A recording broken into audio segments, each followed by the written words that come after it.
আসসালামু আলাইকুম এভরিওয়ান।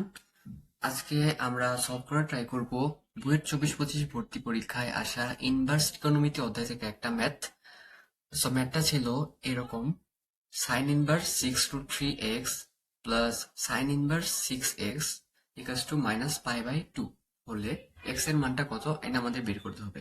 অর্থাৎ এই প্রশ্নটা সলভ করে আমাদের এক্স এর যে ভ্যালুটা ওটা আমাদের নির্ণয় করতে হবে।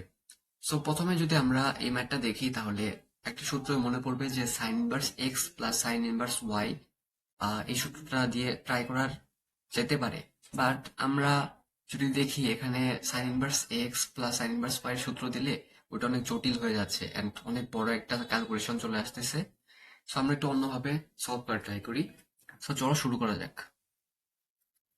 প্রথমেই আমরা বামপক্ষে যা আছে ওটা লিখবো যে sine inverse 6√3x equals to minus পাই/2।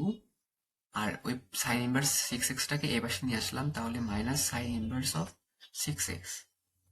এখন sign inverse 6√3x equals to minus common যদি নেই তাহলে পাই/2 প্লাস সাইন ইনভার্স 6x।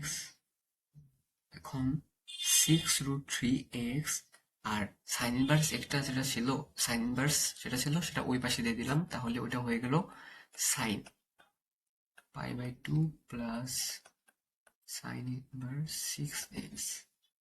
এখন তাহলে 6√x ইকুয়ালস টু সাইন আছে একটা আর ভিতরে পাই/2 আছে, তাহলে সাইন হয়ে যাবে কস, তাহলে minus cos into sign inverse 6x। তাহলে 6√3x ইকুয়ালস টু, এখন দেখো যে এখানে কজ আছে একটা আর একটা সাইন ইনভার্স সামথিং আছে। আমরা জানি কি cos into cos inverse x equals to x, but এখানে কি আছে সাইন ইনভার্স 6x আছে, তাহলে ওটাকে কজে রূপান্তর করতে হবে। ওটা আমরা কিভাবে করতে পারি, আমরা যদি ত্রিভুজ চিন্তা করি তাহলে সাইনের জন্য আসবে লম্ব আর এটা আসবে অতিভুজ, তাহলে ভূমিতে কি থাকবে 1 মাইনাস 36x² আর উপরে একটা রুট ওভার থাকবে। এখন যদি আমরা এটাকে কজে নেই তাহলে minus of cos into cos inverse কি ভূমি বাই অতিভুজ, তাহলে root over of 1 minus 36x²।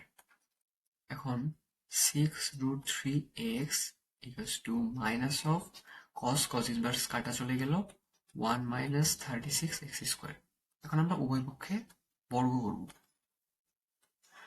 So বর্গ করে যদি আমরা এক্স এর মান ক্যালকুলেটরে বসিয়ে দিই তাহলে আমরা পাবো হচ্ছে x equals two plus minus 1/12। So আমরা বলতে পারি এটা হচ্ছে অ্যান্সার।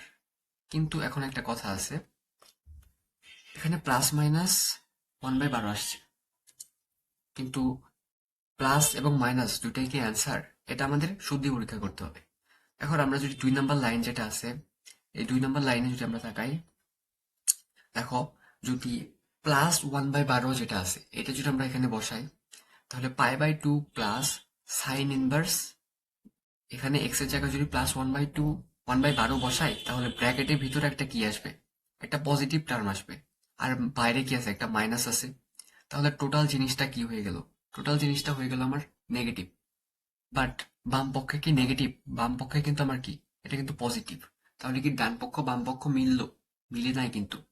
এখন আমরা যেটা আছে এখানে আমরা এটা কেটে দিলাম, অ্যান্ড সেকেন্ড নাম্বার লাইনে আমরা যে মাইনাসটা বসাবো, এখন মাইনাস যদি বসাই তাহলে পাই/2 আর মাইনাস 1/12 এক্স এর জায়গায় বসানোর ফলে পুরো ভিতরে যে ব্র্যাকেটের ছিল ওটার মধ্যে একটা মাইনাস আসবে আর বাইরে একটা মাইনাস ছিল।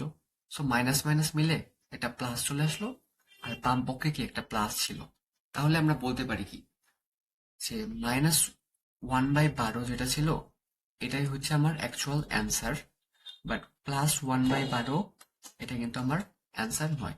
সো অ্যান্সার যদি লিখতে চাই তাহলে আমরা লিখতে পারবো যে অ্যান্সার যদি লিখি তাহলে এক্স ইকাস টু হবে হচ্ছে -1/12, নট +1/12। সো এটাই হচ্ছে অ্যান্সার।